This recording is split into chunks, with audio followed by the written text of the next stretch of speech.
मुख्यमंत्री हे उपमुख्यमंत्री होणार आहेत आणि उपमुख्यमंत्री हे मुख्यमंत्री होणार आहेत राज्यात. बघा, शेवटी सत्ता आहे, सत्ता कोणी सोडत नाही. आणि मग in the interest of state, महाराष्ट्राच्या हितासाठी आम्ही मुख्यमंत्री पदावरून खाली घसरून उपमुख्यमंत्रीपद स्वीकारलं, जसं देवेंद्रजींनी स्वीकारलं होतं. राजकारणामध्ये सत्तेसाठी कोण कोणत्याही स्तरावरती खाली घसरू शकतो. या सगळ्यामध्ये अजित पवार पुन्हा एकदा उपमुख्यमंत्री होणार आहेत. अजित पवार एक कायम डेप्युटी सीएमच आहेत, कायम. ते भावी वगैरे किंवा माजी वगैरे नसतात, ते सदैव उपमुख्यमंत्री. आणि कौतुकास्पद आहे, आज त्यांच्या चेहऱ्यावरती जे हास्य आम्ही पाहतो आहोत गेले काही दिवस, मिश्किल हास्य आहे त्यांच्या चेहऱ्यावर. गॉगल बिगल लावून असे कोटबीट घालून दिल्लीत फिरताना आम्ही पाहिलं.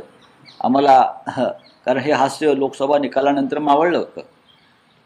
पण त्यांनी EVMची पूजा केली पाहिजे. सगळ्यांनी रोज आपल्या देवाऱ्यामध्ये EVM ठेवलं पाहिजे आणि पूजा केली पाहिजे. EVMची पूजा केली पाहिजे, EVMची मंदिरं बांधली पाहिजेत महाराष्ट्रात.